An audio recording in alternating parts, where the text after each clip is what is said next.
بسم اللہ الرحمن الرحیم۔ السلام علیکم۔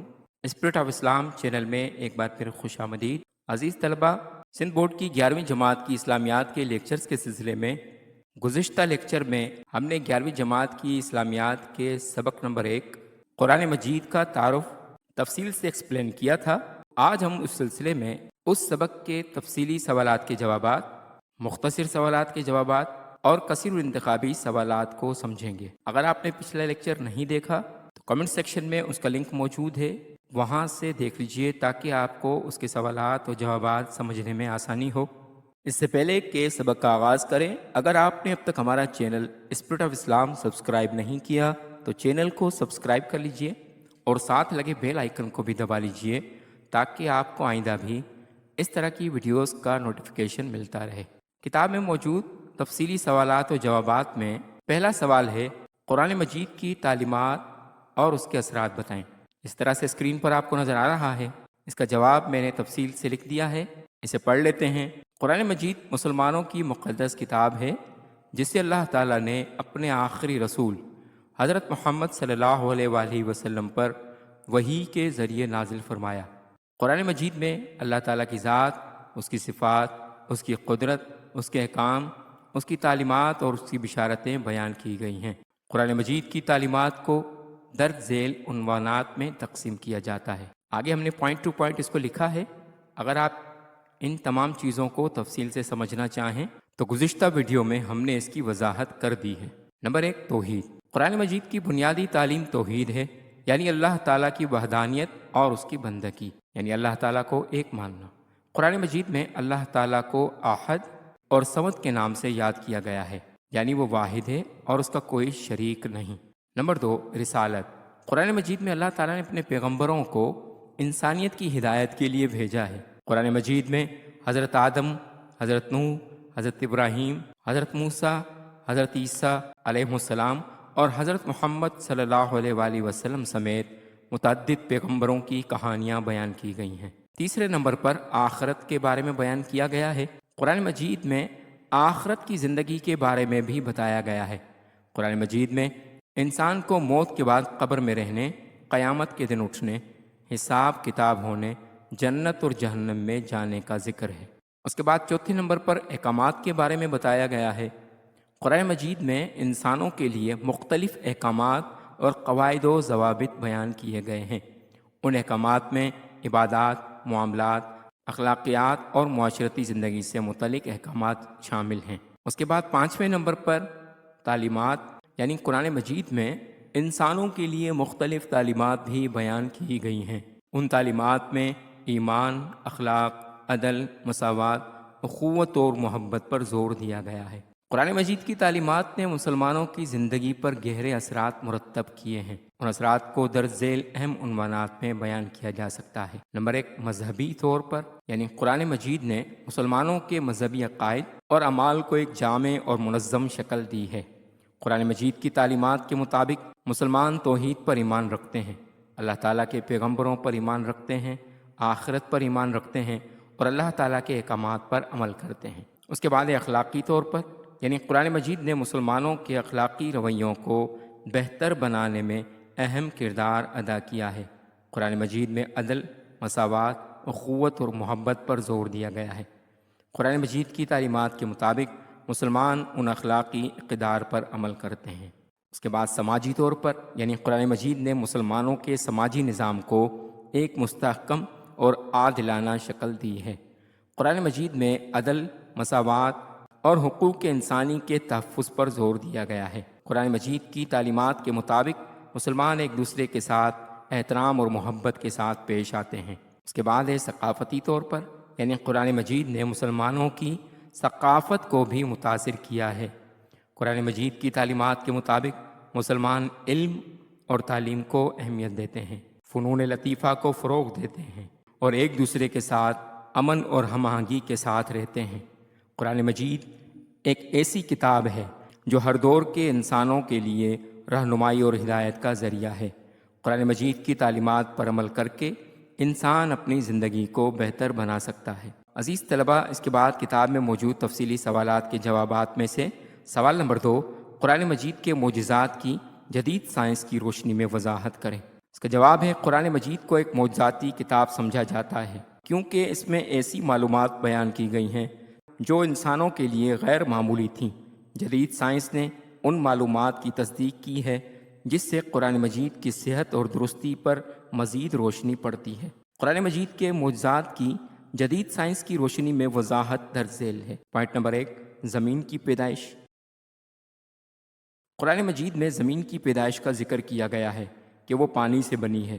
جدید سائنس نے بھی یہ ثابت کیا ہے کہ زمین پانی سے بنی ہے۔ پوائنٹ نمبر 2، پانی کی گردش۔ قرآن مجید میں پانی کی گردش کا ذکر کیا گیا ہے کہ وہ سمندروں سے بادلوں میں اٹھتا ہے، بادلوں سے برف اور بارش ہوتی ہے اور پھر پانی دریاؤں اور سمندروں میں واپس آتا ہے۔ جدید سائنس نے بھی یہ ثابت کیا ہے کہ پانی کی گردش ایک حقیقی عمل ہے۔ پوائنٹ نمبر 3، جنین کی نشوونما یعنی جوڑوں کی نشوونما۔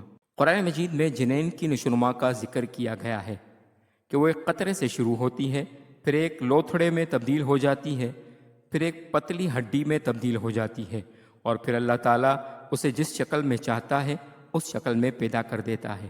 جدید سائنس نے بھی یہ ثابت کیا ہے کہ جنین کی نشوونما بالکل اسی طرح ہوتی ہے جیسا کہ قرآن مجید میں بیان کیا گیا ہے۔ اس کے بعد اگلا پوائنٹ ہے قیامت۔ قرآن مجید میں قیامت کا ذکر کیا گیا ہے کہ ایک دن اللہ تعالیٰ مردوں کو زندہ کرے گا اور ان کا حساب لے گا۔ جدید سائنس نے بھی یہ بات ثابت کی ہے کہ قیامت ایک حقیقی واقعہ ہے۔ یہ چند مثالیں ہیں کہ قرآن مجید میں بیان کی گئی معلومات کی جدید سائنس نے تصدیق کی ہے۔ اس سے قرآن مجید کی صحت اور درستی پر مزید روشنی پڑتی ہے۔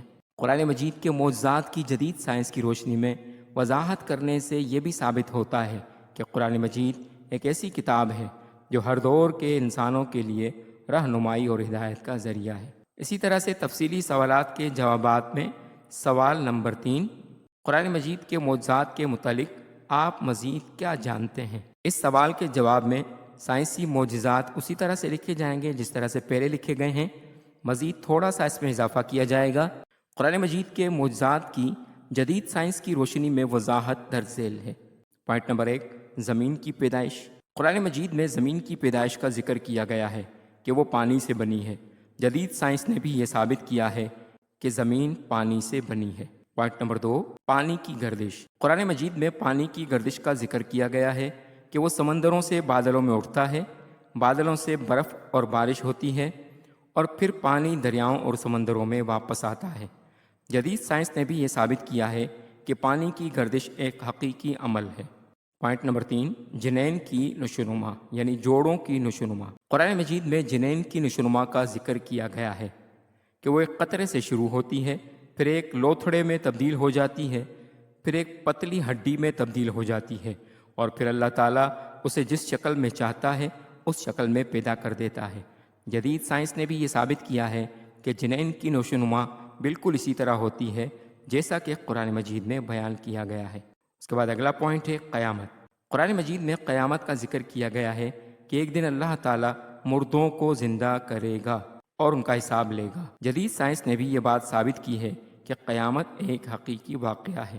ان کے علاوہ قرآن مجید میں کئی اور معجزات بیان کیے گئے ہیں، جیسے کہ حضرت موسیٰ علیہ السلام کا دریا کو 2 حصوں میں تقسیم کرنا، حضرت عیسیٰ علیہ السلام کا مردوں کو زندہ کرنا، حضرت محمد صلی اللہ علیہ وآلہ وسلم کا معراج پر جانا۔ یہ معجزات یہ ثابت کرتے ہیں کہ قرآن مجید اللہ تعالیٰ کی طرف سے ایک حقیقی کتاب ہے۔ قرآن مجید کے معجزات کا ایک اور پہلو یہ ہے کہ وہ اخلاقی اور روحانی معجزات بھی ہیں۔ قرآن مجید میں ایسی تعلیمات بیان کی گئی ہیں جو انسانیت کی فلاح و بہبود کے لیے ہیں۔ یہ تعلیمات انسان کو ایک اچھا انسان بننے میں مدد کرتی ہیں۔ قرآن مجید کے معجزات ایک ایسی روشنی ہے جو انسانیت کو حق کی طرف رہنمائی کرتی ہے۔ یہ ہر دور کے انسانوں کے لیے ایک رہنمائی کا ذریعہ ہے۔ عزیز طلبہ، اس کے بعد چلتے ہیں کتاب میں موجود مختصر سوالات کے جوابات کی طرف، جس میں پہلا سوال ہے قرآن مجید کے لغوی اور اصطلاحی معنی کیا ہے؟ اس کا جواب ہے قرآن کریم کے لغوی معنی وہ تحریر جسے بار بار پڑھا جائے، لہذا بار بار پڑھی جانے والی کتاب کو قرآن کہا جائے گا۔ اسی طرح سے قرآن کے اصطلاحی معنی شیخ بکری امین کہتے ہیں اللہ کا کلام جو حضرت محمد صلی اللہ علیہ وآلہ وسلم پر جبرائیل علیہ السلام کے واسطے نازل کیا گیا، مضمون میں لکھا ہوا ہے اور سینوں میں محفوظ ہے اور ہم تک تواتر کے ساتھ نقل کیا گیا ہے، جس کی تلاوت عبادت ہے۔ سورۃ الفاتحہ سے شروع ہوتا ہے اور سورۃ الناس پر ختم ہوتا ہے۔ اسی طرح سے مختصر سوالات کے جواب میں سوال نمبر 2، قرآن مجید کے کوئی بھی 5 صفاتی نام اور ان کا مفہوم لکھیے۔ اس کا جواب ہے، قرآن مجید کے بہت سے صفاتی نام ہیں جن میں سے چند درج ذیل ہیں۔ پہلا، العلم یعنی علم دینے والی، اس کا مطلب ہے قرآن مجید علم و معرفت کا خزانہ ہے۔ دوسرا نام ہے البیان، جس کے معنی ہے وضاحت کرنے والی، اس کا مطلب ہے قرآن مجید دنیاوی اور اخروی تمام معاملات کے اندر وضاحت کرتا ہے۔ تیسرا نام ہے الفرقان، جس کا معنی ہے فرق کرنے والی، اس کا مطلب ہے قرآن مجید حق و باطل، مسلمان، کافر اور منافق کا فرق بیان کرتا ہے۔